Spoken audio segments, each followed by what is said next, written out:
Jennifer Hudson's life story cannot be reduced to headlines, awards, or applause. Long before the world celebrated her voice, her talent, and her resilience, Jennifer learned what it meant to survive the unthinkable. Not the kind of pain that fades with time or disappears behind a carefully worded interview, but the kind that reshapes a person permanently. The kind that rewires how you trust, how you love, and how you protect yourself. This is not a story about celebrity romance. It is a story about endurance, about a woman who has already paid a price far greater than most people ever will and who refused to pay it again, no matter how tempting love appeared on the surface. Before Common ever entered her life, before whispers, red carpets, and quiet smiles, Jennifer Hudson had already walked through a level of grief that would have broken many people completely in a single, devastating day. She lost her mother. She lost her brother. She lost her 7-year-old nephew. There are tragedies that shock the world for a moment and then fade from public attention. But for the person living inside them, time doesn't move forward the same way again. Jennifer disappeared after that loss, not because she was weak, but because survival sometimes requires silence. Healing does not happen on schedule. It does not happen in front of cameras. When Jennifer eventually returned to the public eye, it was not with spectacle or dramatic declarations. It was with quiet dignity. She did what survivors often do. She kept moving. She kept working. She kept singing. She kept acting. Not because the pain had disappeared, but because stopping would have meant letting it win. Her strength became her shield.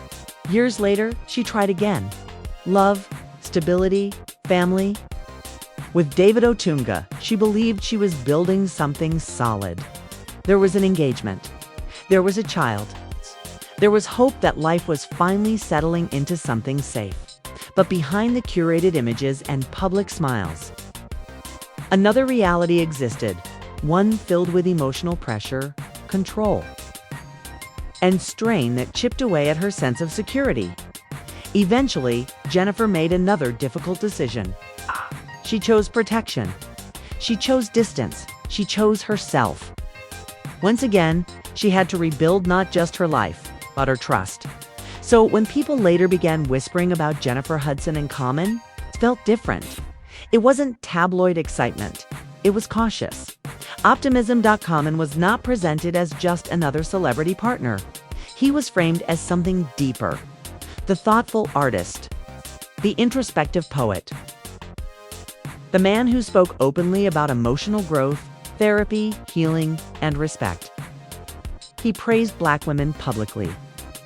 He talked about vulnerability in ways many men avoid it. On paper, he appeared to be everything Jennifer deserved after years of loss and rebuilding. For a moment, it worked. They met on set. There was an ease between them that didn't feel forced. No excessive displays, no loud declarations. Just shared laughter, subtle affection, and calm presence. They appeared together without trying to convince anyone. And sometimes, that kind of quiet connection feels the most authentic. Common spoke glowingly about Jennifer. He said she made him better. That being with her felt like a blessing.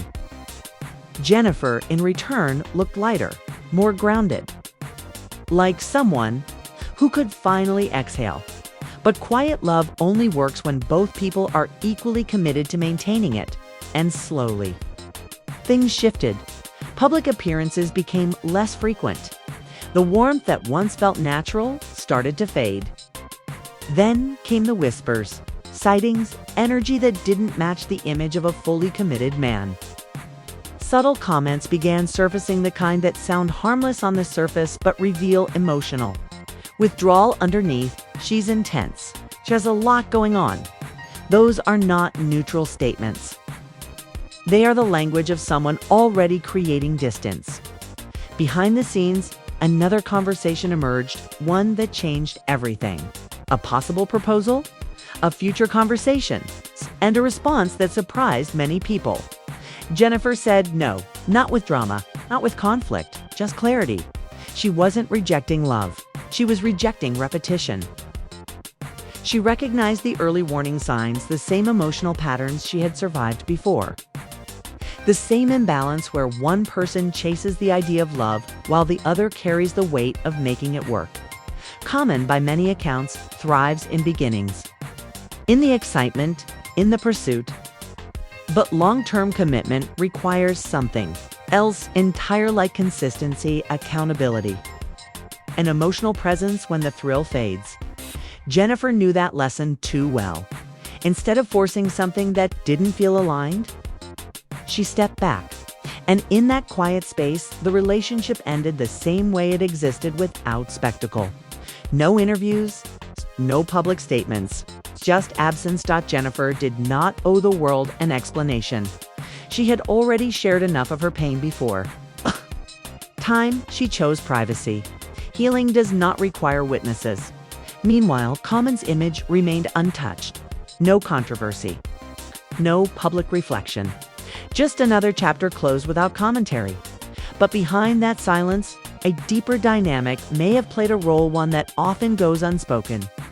Jennifer Hudson was rising higher than ever. Her career was thriving, her influence expanding, presence undeniable. She was not shrinking herself for anyone, and sometimes that is where relationships quietly fracture. Because many people say they want a strong partner until that strength surpasses them. Jennifer did not choose herself out of fear. She chose herself out of wisdom. She understood that love is not defined by poetic words or public praise. It is defined by follow-through, by alignment, by someone meeting you where you are, not asking you to wait while they figure themselves out. Walking away before losing yourself is not weakness, it is mastery. And Jennifer Hudson mastered it. She didn't need to stay to prove anything. She didn't need closure in public. She didn't need validation. She had already survived the worst. And sometimes the most powerful decision you can make, leaving quietly. Healing is not a straight line. It does not move forward cleanly, and it does not erase what came before. For Jennifer Hudson, healing was never about forgetting. It was about learning how to live with memory without letting it define every choice.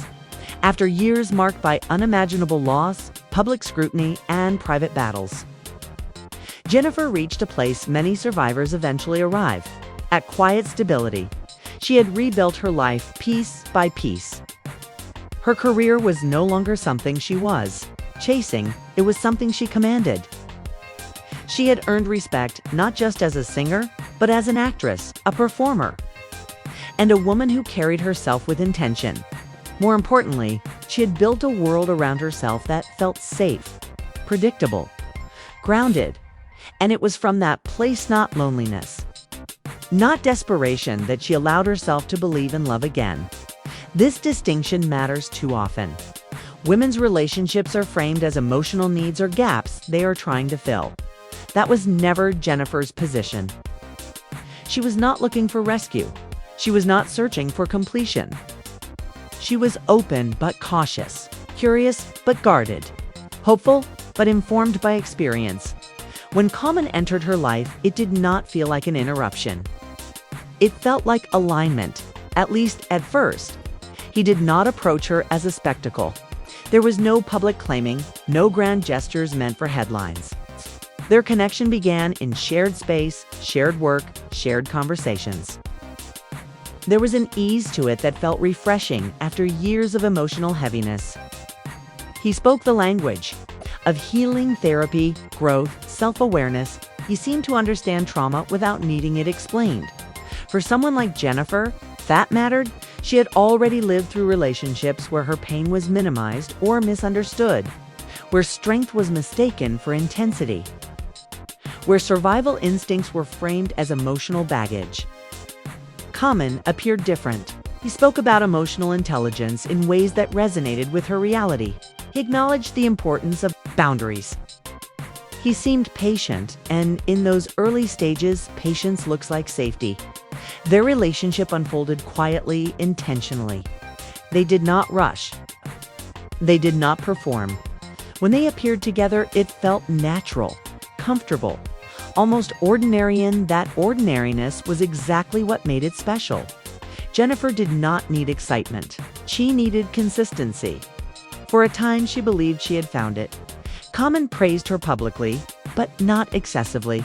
He spoke about her with admiration, calling their connection a blessing rather than a conquest. Jennifer, in return, allowed herself to soften. Friends and observers noticed it, the way she smiled, the way she carried herself.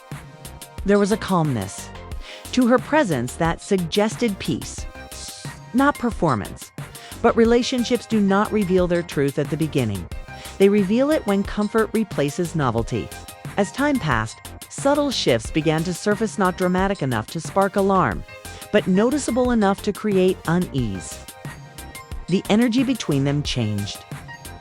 The warmth that once felt effortless became inconsistent. Appearances together became less frequent. Conversations seemed more guarded, and then there were the comments. Nothing overt, nothing scandalous. It's just language that hinted at emotional distance. She has a lot going on. She's intense. These words often sound harmless to outsiders, but to someone who has spent years healing, they ring loudly.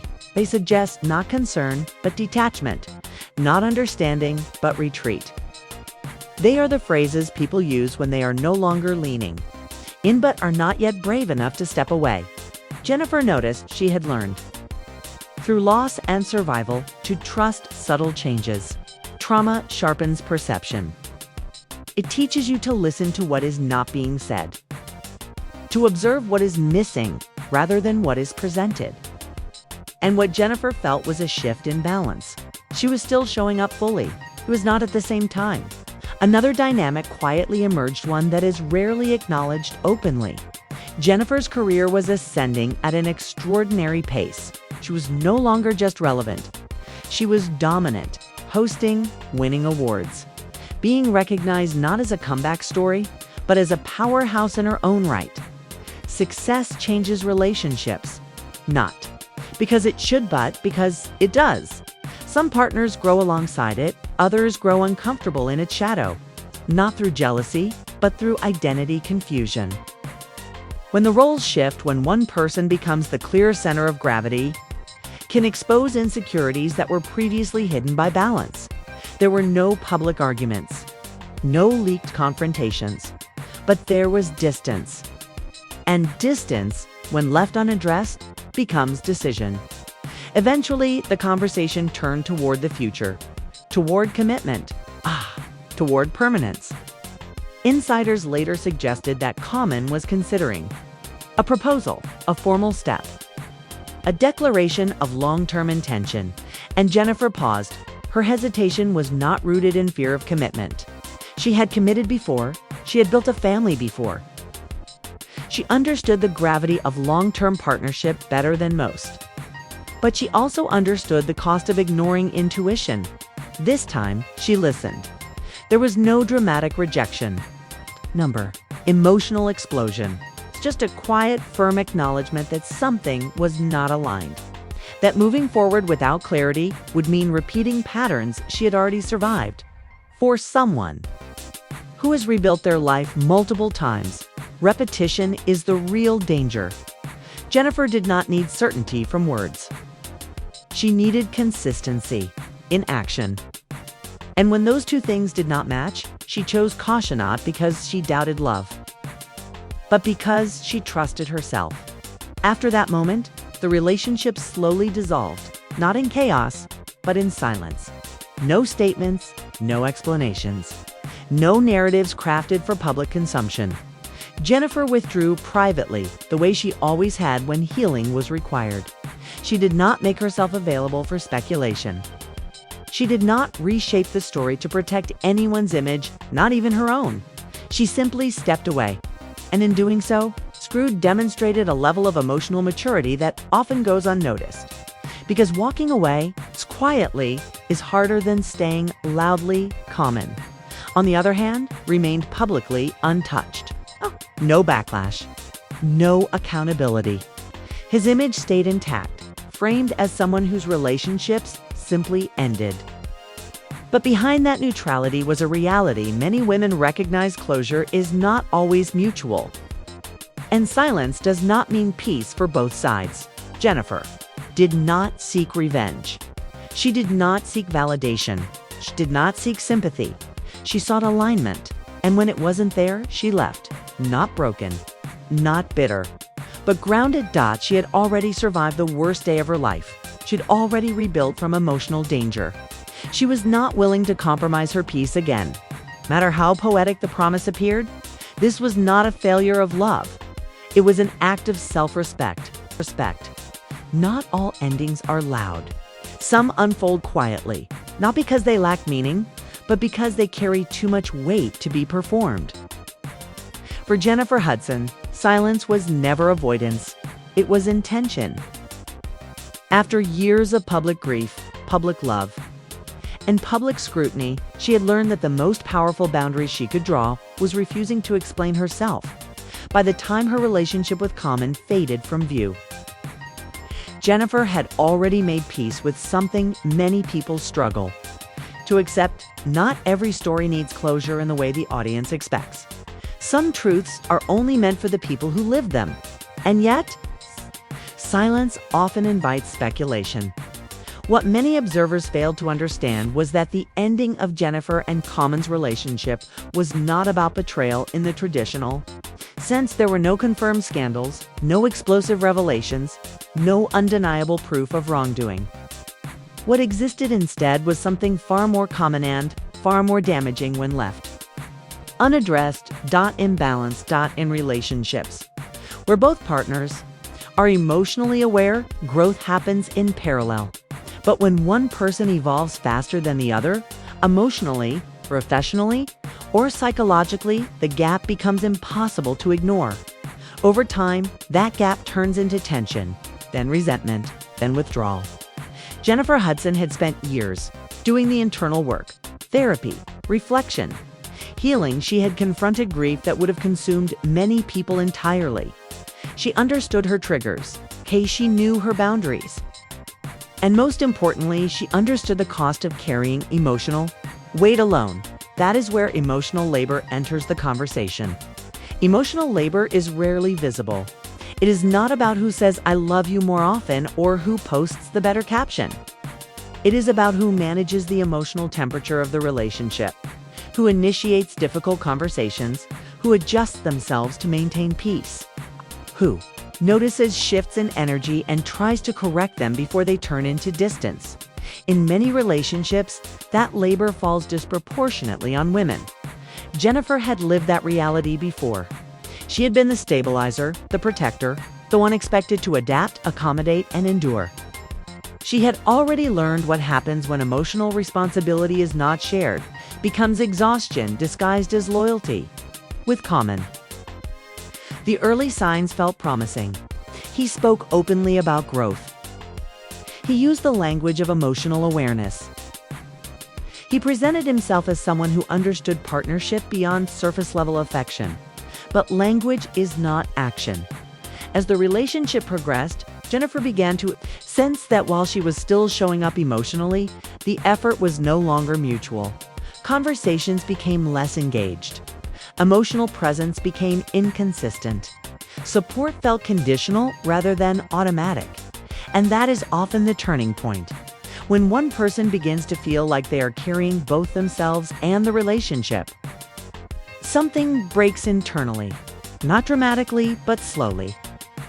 Trust erodes. Safety fades. And love becomes work instead of connection. At the same time, Jennifer's professional life was expanding in ways that changed the dynamic entirely. She was not just successful, she was becoming a central cultural figure, hosting her own talk show, receiving industry recognition, building a legacy that extended far beyond music. This shift matters more than people admit. Power dynamics in relationships are rarely discussed openly, especially when they involve women outgrowing the space they once shared with their partners. Society often celebrates male ambition, but struggles with female ascension. When a woman becomes the more visible, more influential figure, the relationship must adapt. or it fractures. Jennifer was not apologizing for her success. She was not minimizing herself. She was not shrinking to preserve someone else's comfort. And that choice, while empowering, often exposes unresolved insecurities in others. There is a subtle but significant difference between supporting a strong woman and being secure in her strength. Many people believe they want a partner who shines until that shine redirects attention, authority, or admiration away from them. Jennifer did not confront this publicly. She did not accuse. She did not frame herself as wronged. But she did notice the shift, the quiet discomfort, the unspoken tension. The way the relationship no longer felt like a partnership, but like a negotiation. And negotiations require compromise. Jennifer had compromised. Enough in her life already. When discussions about the future surfaced, she recognized the familiar pattern. Not dishonesty, but uncertainty. Not cruelty, but hesitation. A man who enjoyed connection but struggled with permanence. Who thrived in beginnings but became distant when responsibility replaced excitement. This realization did not arrive suddenly. It came through accumulation. Small moments, missed emotional cues, inconsistent support. The growing awareness that she was once again being asked silently to do more of the emotional work. So she stopped. Not out of anger, not out of bitterness, but out of self-preservation. She understood that staying would require her to suppress her instincts, to explain herself repeatedly, to carry emotional weight that was no longer shared. And she had already learned what that path leads to: burnout, resentment, loss of self. Instead, she chose distance. Jennifer's silence after the relationship ended was not emptiness, was closure. She did not need to narrate her pain, did not need public validation. She had reached a level of self-trust that made external confirmation unnecessary. Meanwhile, Common continued forward with little disruption. His image remained intact, untouched by scrutiny. And that contrasts the woman who quietly rebuilt versus the man who moved on unaffected. Revealed something important about how society processes relationships. Women are expected to explain. Men are allowed to exit without commentary. Jennifer rejected that expectation entirely. She did not owe anyone a version of herself that fit their narrative. She did not need to clarify who was at fault. She understood that the truth of a relationship lives between two people, not in headlines. What mattered was not how it looked, but how it felt. And it no longer felt right. Choosing herself did not make her cold. It made her honest. Walking away did not mean she failed. It meant she refused to fail herself. Because emotional labor, when unreciprocated, is not love, it is sacrifice. And Jennifer Hudson had sacrificed enough. Her silence was not weakness, it was wisdom. Wisdom. For decades, women have been taught that love is proven through endurance, that staying is strength, that sacrifice is romance, and that walking away, especially quietly, is failure. Jennifer Hudson's decision challenged all of those narratives at once, not through confrontation, but through refusal. Refusal to explain. Refusal to perform heartbreak. Refusal to stay where alignment no longer existed. Her silence after the relationship with Common ended confused many people. In an age where pain is often monetized and vulnerability is packaged for consumption, Jennifer offered none of it. No tearful interviews, no cryptic posts, no carefully curated healing journey shared in public, and that absence spoke louder than any statement ever could. What Jennifer demonstrated was not emotional detachment, but emotional completion. She had reached a point in her life where she no longer needed external validation to confirm what she already knew internally. She trusted herself enough to leave without asking permission from the audience. This was not an impulsive exit. It was a conscious decision shaped by years of experience. Jennifer had already lived through the consequences of staying too long. She had seen how ignoring intuition slowly erodes confidence, how emotional compromise turns into emotional disappearance. She understood that love should not require self-erasure. She refused to repeat that lesson. Her choice also disrupted another powerful narrative: the idea that women must choose between love and success. Jennifer was not at a crossroads between career and relationship. She was standing firmly in her own expansion, hosting her talk show, commanding respect across industries, becoming a voice of authority, not just talent. She was not asking to be supported. She was already standing strong. And sometimes, that reality unsettles relationships that were built during earlier versions of ourselves. This is where the conversation becomes uncomfortable. Society praises women for being strong, but often only when that strength is convenient. When a woman's independence challenges traditional dynamics. When her success alters the balance of emotional power, the response is rarely honest support. More often, it becomes subtle resistance. Jennifer did not frame herself as a victim of this dynamic. She did not accuse Common of jealousy or insecurity. But she did recognize that something fundamental had shifted in. That shift could not be ignored: love. At its healthiest, adapts. It evolves as people grow. But when growth becomes one-sided, love becomes strained. One person expands while the other hesitates.